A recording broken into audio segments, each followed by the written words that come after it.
विधानसभा में सीएम योगी ने प्रियंका गांधी पर जमकर साधा निशाना। वे फिलिस्तीन का बैग लेकर घूम रही, हम यूपी वालों को इजराइल भेज रहे, सीएम योगी। योगी जितना चाहे उतनी इजराइल की भक्ति कर ले, ओवैसी। फिलिस्तीन लिखा हुआ हैंडबैग लेकर संसद पहुंची थी प्रियंका गांधी। प्रदेश के मुख्यमंत्री योगी आदित्यनाथ ने प्रियंका गांधी के संसद में फिलिस्तीन लिखे बैग ले जाने पर सवाल खड़े किए। योगी ने यूपी विधानसभा में कहा कि कांग्रेस नेता फिलिस्तीन का बैग लेकर घूम रही हैं और हम अपने नौजवानों को इजराइल भेज रहे हैं। योगी ने कहा कि यूपी में अब तक करीब 5,600 से अधिक युवा इजराइल गए हैं, जहां निर्माण कार्य के लिए उन्हें रहने खाने की फ्री व्यवस्था और 1.5 लाख महीने की तनख्वाह भी मिल रही है। क्या कुछ और कहना है सीएम योगी आदित्यनाथ का, जरा एक बार आप खुद सुनिए।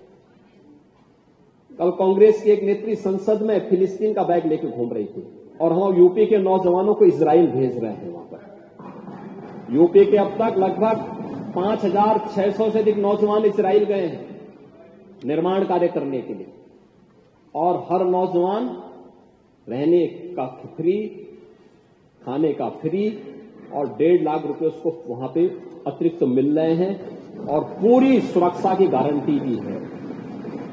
अभी इजराइल के राजदूत आए थे, उन्होंने कहा कि हम यूपी के और भी नौजवान ले जाना चाहेंगे, क्योंकि यूपी का नौजवान अच्छा काम कर रहा है, बेरोजगार नहीं, उसकी स्किल की ताकत को दुनिया आज मान रही है।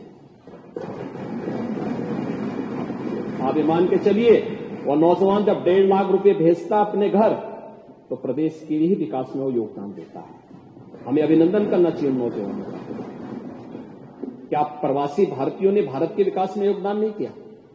और क्या ये प्रवासी उत्तर प्रदेश का नौजवान जो आज गया है, उसके सामने एक अवसर है, यहां काम करता 20,000, 25,000 रुपए, 30,000 रुपए प्राप्त करता, पर कैपिटा इनकम कहां लेके गए थे आप लोग?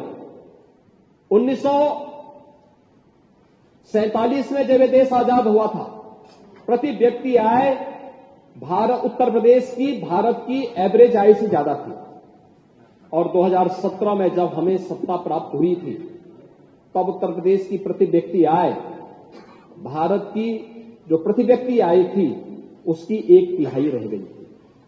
आज हम उसको दोगुना करने में सफल हुए हैं, और मेरा ये मानना है कि अगले 5 साल के अंदर उत्तर प्रदेश की प्रति व्यक्ति आय फिर से भारत की प्रति व्यक्ति आय से अधिक होगी। तो जैसा कि आपने योगी आदित्यनाथ को सुना, उन्होंने किस तरीके से कांग्रेस नेता प्रियंका गांधी पर निशाना साधा, जो कि सोमवार को संसद में फिलिस्तीन लिखा बैग लेकर पहुंची थी। बीजेपी ने इस पर भी आपत्ति जताई थी और बीजेपी ने भी कहा था कि प्रियंका को बांग्लादेशी हिंदुओं का दर्द नहीं दिखता। इसके बाद आपको बता दें कि प्रियंका गांधी बांग्लादेशी हिंदुओं के समर्थन वाला बैग लेकर भी संसद गई थी। अब योगी आदित्यनाथ ने विपक्ष को घेरते हुए ये कहा कि आज युवाओं के हित के लिए सरकार काम कर रही, पेपर लीक के लिए हमने अध्यादेश पारित किया है, सरकारी नौकरियों में युवाओं को ईमानदारी, पारदर्शिता के साथ आरक्षण के नियमों के साथ नौकरियां मिले, इसके कार्य हो रहे हैं। उच्चतम न्यायालय ने जिन सेवाओं को समाप्त किया था उसको भी सरकार ने एक मानदेय देकर रखा हुआ है। योगी ने कहा कि पुलिस बल में भी 1 लाख भर्तियां की हुई हैं, अभी भी 60,000 से ज्यादा भर्ती जारी है। अलग अलग विभागों में अब तक 7 लाख से ज्यादा सरकारी नौकरियां दी जा चुकी है। 69,000 शिक्षकों की नियुक्ति में 32,000 पिछड़ी जाति के नियुक्त हुए हैं। 14,000 से ज्यादा अनुसूचित जाति के अभ्यर्थी भी चयनित हुए हैं।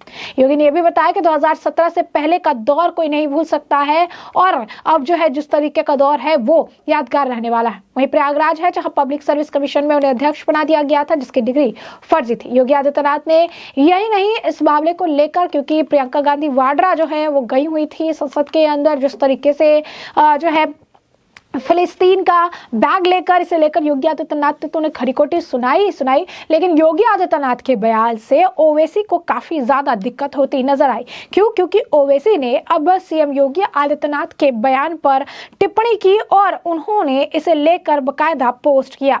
क्या लिखा उन्होंने पोस्ट करते हुए लिखा कि भारत सरकार खुद भारतीयों को सलाह दे रही है कि वे इजराइल की यात्रा ना करें। ये तो भाजपा के राज्य और केंद्रीय सरकारों की नाकामी का ठोस सबूत है कि मजबूर गरीब लोगों को इजराइल जैसी जगह पर काम करना पड़ रहा है। अगर यहाँ रोजगार के अवसर होते तो कोई इजराइल मजदूरी करने क्यों जाता। योगी जितना चाहे उतनी इजराइल की भक्ति कर ले, लेकिन अभी भी भारत को सबसे ज्यादा रेमिटेंस अरब देशों से ही आता है। तो ये बात जो है उनके द्वारा लिखा गया है, उनके द्वारा जो है इस पर प्रतिक्रिया दी गई है। वहीं प्रियंका गांधी वाड्रा जो वो फिलिस्तीन लिखा हुआ पर्स लेकर संसद में गई, इसे लेकर काफी ज्यादा बयानबाजी देखने के लिए मिली। इस मामले को लेकर बीजेपी नेताओं ने, मनोज तिवारी ने भी बयान दिया है। क्या कुछ कहना है उनका, जरा सुनिए। देखिए क्या छुपा है जो हम उसको छुपा हुआ माने। कांग्रेस तुष्टीकरण करती है, वो मुस्लिम समाज का भला नहीं करती, लेकिन वोट को उलझा के वोट लेने के लिए बहुत सारे एजेंडे अपनाती है। आपने सुना होगा प्रधानमंत्री जी ने कहा ना कि कांग्रेस का एक जुमला गरीबी हटाओ, ये नेहरू जी से लेके, इंदिरा जी से लेके, राजीव जी से लेके और वर्तमान में राहुल जी और प्रियंका जी तक वही चल रहा है। तो इन लोगों का देश के लोगों को बांट करके देखना, प्यार भी बांट के करना है, समर्थन भी बांट के करना है, और ये देश की जनता अब जान चुकी है। नेतृत्व की नकल, सेलिब्रिटीज की नकल, उनके चलने की, उनके पहनने की, उनके खाने की, उनकी बोलने के लहजे की हमेशा जनता करती है। स्वर्गीय राजीव गांधी ने 80 के दशक में जिस स्टाइल से शॉल लेना शुरू किया था, मुझे याद है, जिसको आजकल अमिताभ बच्चन भी उसी तरीके से ले रहे हैं, उसकी देश के युवाओं ने नकल की। धोनी के लंबे बाल थे, देश के युवाओं के लंबे बाल थे। जिस दिन उन्होंने कटवाए उस दिन लोगों ने कटवाए। जवाहर जैकेट की नकल 10 साल हुई। मोदी जी हाफ कुर्ता पहनते हैं और जैकेट पहनते हैं, तो मोदी जैकेट अरबों रुपए का व्यापार दी है। तो जो प्रियंका गांधी के बैग पर निगाह पड़ी कि उस पर फिलिस्तीन लिखा हुआ है, ये संयोग नहीं होता है, इसके पीछे एक मैसेज देने का काम किया जाता है। काश वो आगरा निर्मित बैग पहनती। हमारा देश में तो 1 डिस्ट्रिक्ट 1 प्रोडक्ट है, जिसमें हर जिले का एक बहुत ही महत्वपूर्ण प्रोडक्ट होता है। उसमें आप देखते होंगे कि आगरा में बहुत अच्छे बैग, लेडीज पर्स बनते हैं, कानपुर में भी बनते हैं, चेन्नई में बनते हैं। तो वो स्वदेशी इस्तेमाल करती, तो उस उद्योग को बहुत बड़ा बढ़ावा मिलता और वो लोग उनकी नकल करते हैं और उन्हीं जैसा बैग महिलाएं पहनती। तो ये मुझे लगता है फिलिस्तीन वाला दिखा करके वो मुस्लिम वोटों का तुष्टीकरण, संतुष्टीकरण और एकत्रीकरण या ध्रुवीकरण करने का एक असफल प्रयास कर रहे हैं। तो जैसा कि आपने मनोज तिवारी को सुना, उन्होंने भी इस मामले पर प्रतिक्रिया देते हुए ये कहा है कि ये वोट बैंक को खुश करने के लिए इस तरीके का काम कर रही हैं। उनका एक वोट बैंक बंधा हुआ है और उसी वोट बैंक को प्लीज करने के लिए, उसी वोट बैंक को खुश करने के लिए, अपनी तरफ वोट का झुकाव करने के लिए इस तरीके का काम उनके द्वारा किया जा रहा है, जो उनको बिल्कुल भी शोभा नहीं देता है। और इस दौरान ये भी कहते नजर आए कि बाकी अन्य नेता भी इस दौरान ये कहते नजर आए कि प्रियंका गांधी का ये पब्लिसिटी स्टंट है, जिसके जरिए एक तबका है जिसे वो खुश करना चाहती है, एक तबका है जिसका समर्थन वो चाहती हैं, जिसकी वजह से इस तरीके का काम इनके द्वारा किया जा रहा है। संसद में इस तरीके के कृत्य को बिल्कुल भी बर्दाश्त नहीं किया जाना चाहिए। इस तरीके से फिलिस्तीन लिखा हुआ बैग लेकर जाना, कुछ अगर अलग लेकर जाती, कुछ स्वदेश का बना लेकर जाती तो अलग बात थी, लेकिन इस तरीके से जो है फिलिस्तीन लिखा बैग लेकर जाना बिल्कुल भी उचित नहीं है। वही अनुराग ठाकुर ने भी इस मामले को लेकर बयान दिया। केंद्रीय मंत्री अनुराग ठाकुर से भी जब इस मामले में पूछा गया तो उन्होंने कहा कि प्रियंका गांधी तो बांग्लादेशी हिंदुओं पर एक शब्द नहीं बोलती हैं। बता दें आपको कि जब बांग्लादेशी हिंदुओं का मामला चल रहा था, उस वक्त प्रियंका गांधी का फिलिस्तीन को लेकर लिखा गया पोस्ट भी सोशल मीडिया पर तेजी से वायरल हुआ था और लोग तब भी सवाल पूछ रहे थे कि फिलिस्तीन के लिए इतने लंबा चौड़ा पोस्ट करने वाली प्रियंका गांधी वाड्रा बांग्लादेशी हिंदुओं को लेकर, उन पर हो रहे अत्याचारों को लेकर आखिर चुप क्यों है। अनुराग ठाकुर भी यही कहते नजर आए।